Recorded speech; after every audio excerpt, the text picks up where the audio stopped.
Pendant que le micro portatif est arrangé, je présente très rapidement notre ami Simon Epstein, qui est très modeste, comme tous les grands messieurs. Et Simon Epstein est très connu de nos séminaires, de nos conférences, de nos colloques. Et je répète que sa grande modestie caractérise les hommes de valeur. Simon Epstein est économiste, historien, écrivain. Il a écrit, bien entendu, beaucoup de livres, études sur le racisme et l'antisémitisme, histoire juive contemporaine, et ses livres sont en vente au premier étage à la librairie du stand Vice Versa. Simon Epstein a travaillé avec le professeur Robert Gistrich, directeur du centre Vidal Sassoon à l'université hébraïque de Jérusalem. Les limites de la liberté d'expression, la question du racisme et de l'antisémitisme. Simon, c'est à toi. Je vais parler comme ça, on entend, ça marche. Il y a un micro magique qu'on voit.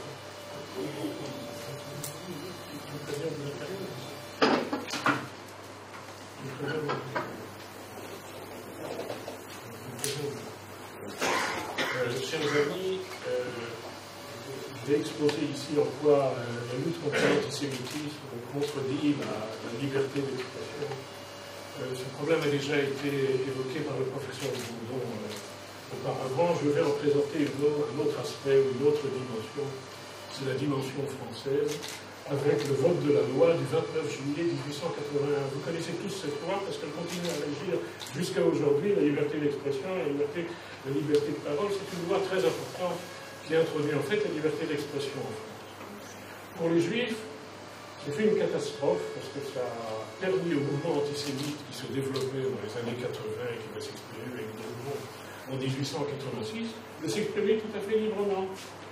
Avant la fameuse loi de 1881, quand il y avait une petite manifestation d'antisémitisme, il n'y en avait pas beaucoup, mais il y en avait sous le Second Empire ou dans la monarchie de Juillet, les consistoires envoyaient une délégation chez le préfet, ou à Paris, chez le ministre de l'Intérieur, et compte tenu du fait que la presse n'était pas libre, les préfets, en général, intervenaient auprès des journaux, soit pour les fermer, soit pour limiter leur expression. Et donc, la parole anti-juive était limitée par le fait que la presse n'était pas libre.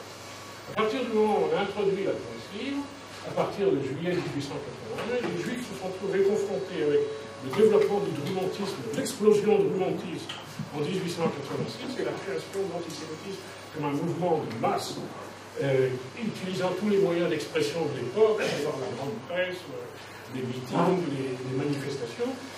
La communauté juive s'est trouvée face à une situation qui a provoqué un désarroi réel et profond, qui est que les anciennes méthodes de défense, à savoir aller voir le préfet ou aller voir le ministre, ne fonctionnaient plus parce que le préfet et le ministre ne pouvaient plus rien faire, à partir du moment où la presse est libre. Et la loi de 1881 autorisait la répression ou la protestation de la diffamation individuelle, c'est-à-dire si on dit « monsieur ou madame sont ceci ou cela », il y a moyen d'aller en justice, mais si on dit « les juifs sont des voleurs » ou « les juifs sont des criminels », c'est une opinion. C'est protégé par la liberté d'expression. De la même façon qu'on a le droit de penser que les Irlandais sont ceci ou cela, ou que les Africains sont ceci ou cela, eh bien on a le droit de dire que les Juifs sont des voleurs ou des assassins.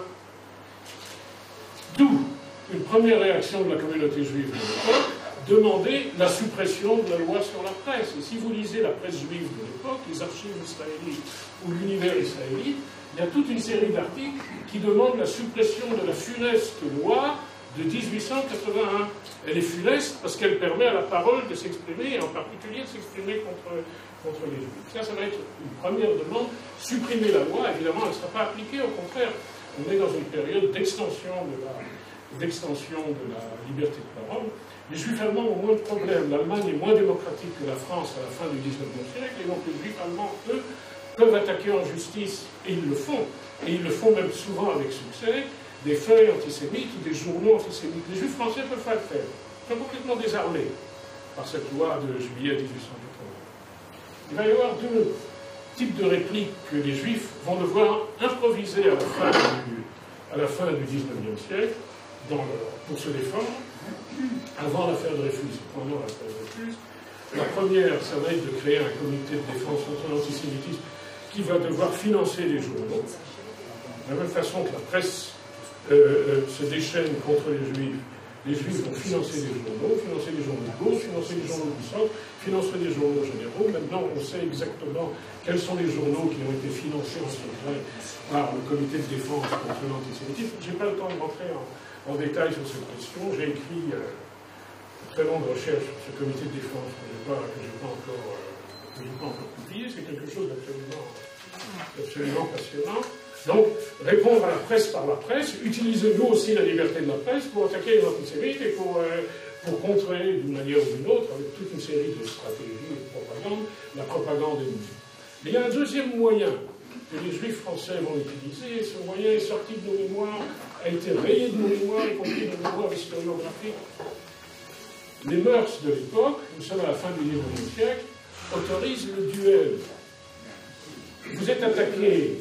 Les officiers juifs sont attaqués dans la presse de Drummond. Vous n'avez pas le droit d'aller en justice, parce qu'aller en justice, on vous dira, on s'excuse, liberté d'expression.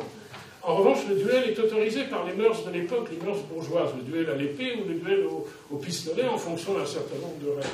Et donc, ce que vont faire les Israélites français, ils vont se battre en duel. Et il y a toute une série de duels rayés de notre mémoire, pour des raisons que je n'ai pas le temps d'expliquer maintenant, rayés de la mémoire historiographique pour d'autres raisons que je n'ai pas le temps non plus d'expliquer. Les juifs français vont se battre en duel. Et il y a toute une série de duels qui sont des duels très sérieux et très célèbres à l'époque. Le duel d'un capitaine qui est tué en 1892, toute une série de duels entre juifs et antisémites. Les duels les plus célèbres à l'époque, ce sont tous les fils Rothschild, les jeunes Rothschild, Édouard de Rothschild, Robert de Rothschild qui se battent en duel. Le plus beau de ces duels, c'est le duel de Robert de Rothschild, qui à l'époque est jeune. Il s'engueule avec un co-disciple au lycée qui le traite de sale juif. Ils n'ont pas le droit de se battre en duel parce qu'ils n'ont pas leur majorité. La majorité à l'époque, c'est 21 ans. Donc ils continuent à s'insulter jusqu'à ce qu'ils arrivent à l'âge de 21 ans. Et le duel a lieu le lendemain du jour où Robert de Rothschild a ses 21 ans. Il vient en uniforme parce qu'il est soldat, parce qu'il est à l'armée. Les deux hommes sont des jeunes gens, se sont préparés avec les meilleurs escrimeurs qu'on peut imaginer de la place de Paris. L'autre, c'est le marquis du Bertin, le jeune marquis du Bertin. Lui, c'est Robert de Rothschild. Les types se battent dans un combat absolument superbe, couvert par la presse. Vous aurez des historiens, bien entendu, pour les raisons que j'ai évoquées tout à l'heure. Et en fin de compte, les deux sont épuisés, les chemises en lambeaux, et Robert de Rothschild arrive à embrocher son adversaire. C'est une victoire juive. Pas toutes les victoires sont des victoires juives. Robert de Rothschild, c'est une victoire juive.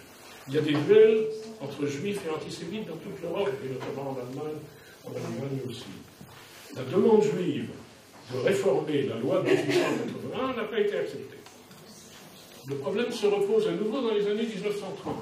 Dans les années 1930, il y a un renouveau d'agitation antisémite en France, dans toute l'Europe et aussi en France. Et de nouveau, les Juifs demandent, aussi bien le consistoire d'un côté que la LICA de l'autre, vous connaissez la LICA, la Ligue internationale contre l'antisémitisme, une loi antiraciste. Ce qu'on appelle une loi antiraciste, ça veut dire la révision de la loi sur la liberté de la presse. Et l'introduction de l'idée comme quoi une attaque contre un groupe, ou une attaque contre des gens liés à leur origine ethnique ou autre, n'entre pas dans le cadre, n'est pas couverte par la liberté d'expression. Je veux juste dire un mot, je n'ai pas pu résister à ce plaisir, je veux juste dire un mot sur le ton général de la polémique des années 30. La polémique des années 30 est très violente, hein, pas simplement contre les Juifs. Les Juifs en prennent vraiment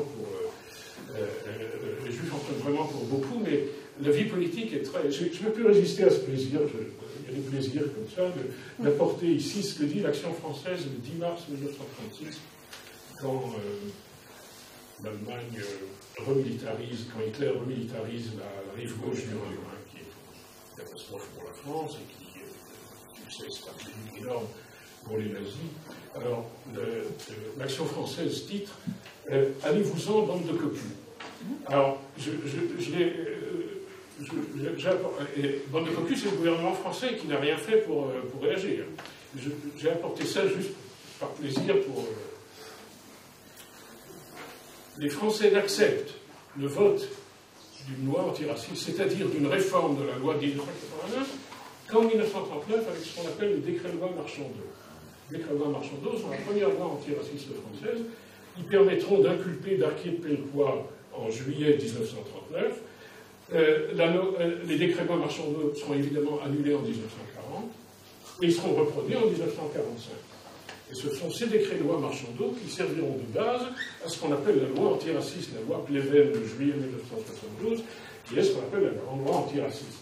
La loi antiraciste, c'est en gros le décret-loi Marchandeau avec quelques transformations, quelques assouplissements qui vont dans le sens d'une lutte plus effective contre le racisme.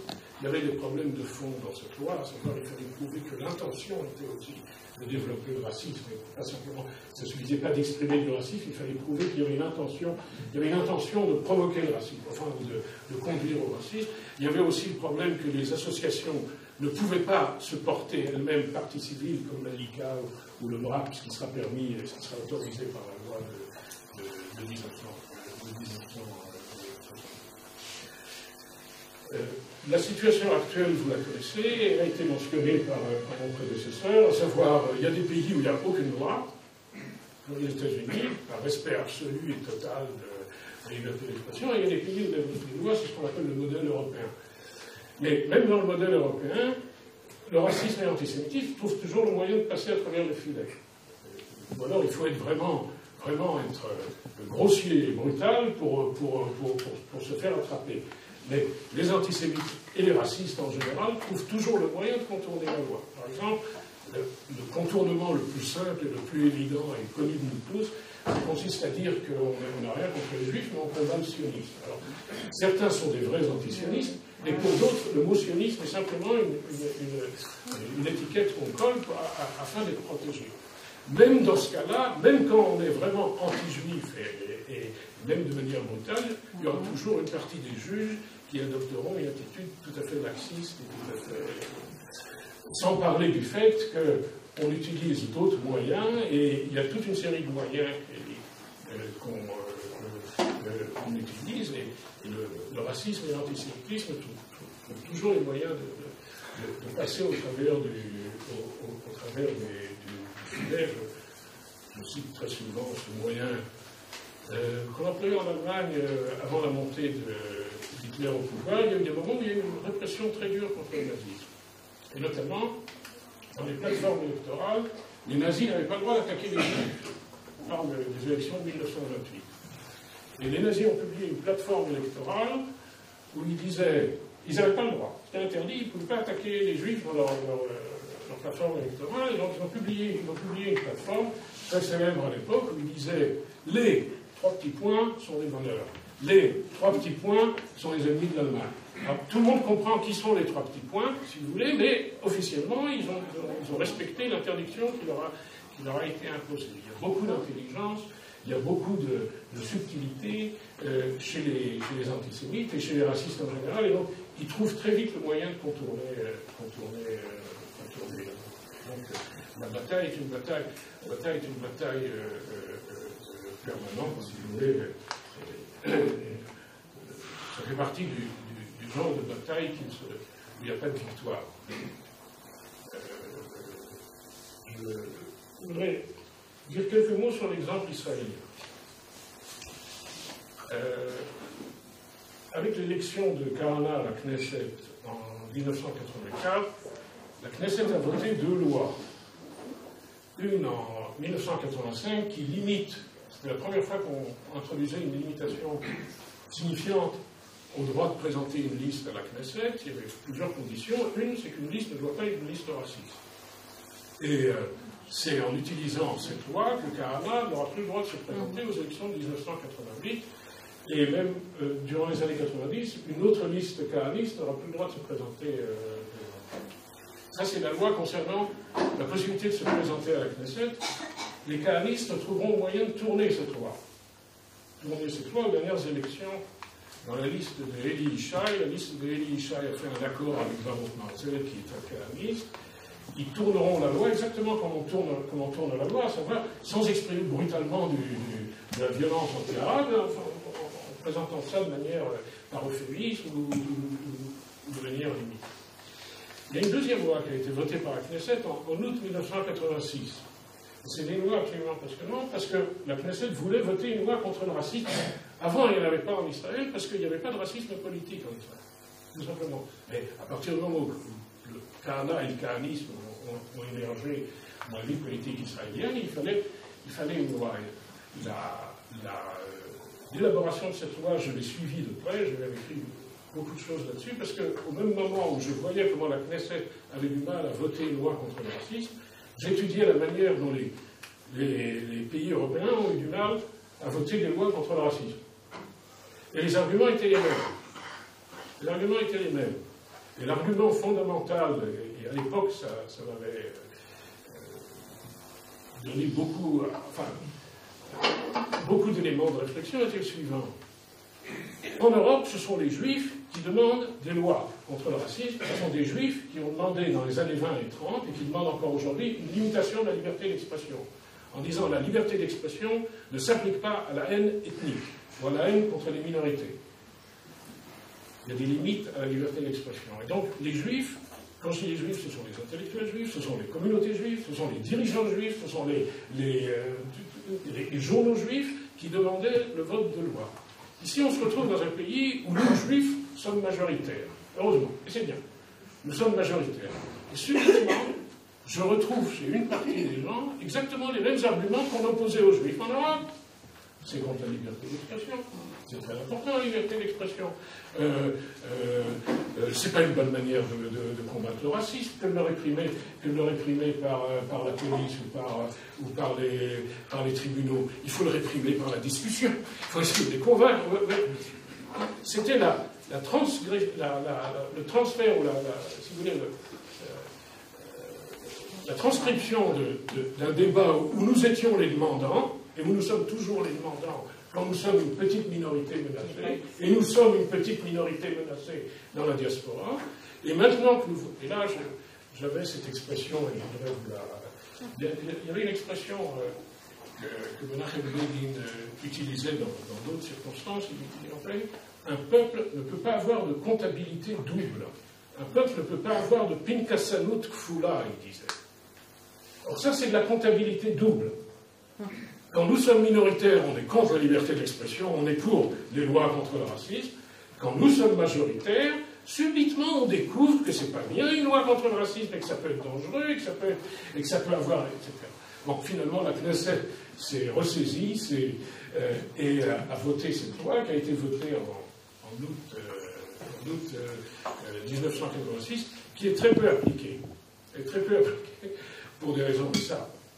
Je ne vais pas entrer là-dedans parce que notre praklitout est très conservative sur cette question. C'est-à-dire, elle ne court pas dans cette direction. Les juges, les nôtres, sont très laxistes sur cette question. Et donc, en fait, la loi existe, mais elle est très peu appliquée. Alors, je voudrais conclure, si vous voulez bien, sur cette question. La question de la lutte contre l'antisémitisme et de la liberté d'expression montre les limites fondamentales de la lutte contre l'antisémitisme. On a tout essayé. La lutte contre l'antisémitisme. On a essayé les moyens juridiques, on a essayé les moyens explicatifs, on a essayé l'autodéfense physique, on a tout essayé au long des 150 dernières années. Et on l'a essayé avec courage, avec intelligence. Et ça ne sert à rien. Ça ne sert à rien. On aboutit toujours à la même conclusion, qui est celle que la majorité, peut-être même la totalité d'entre nous partagent, à savoir la seule et vraie solution à la question juive, c'est le retour des Juifs en Israël.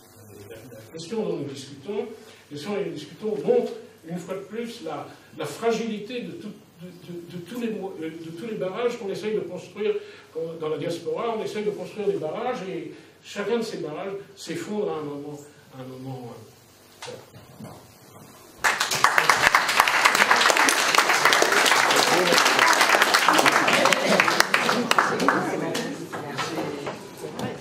Merci à Simon Epstein. Et la prochaine intervention est celle de Nathalie Sherman, qui sera présentée par notre président Jean-Marc Rosenfeld.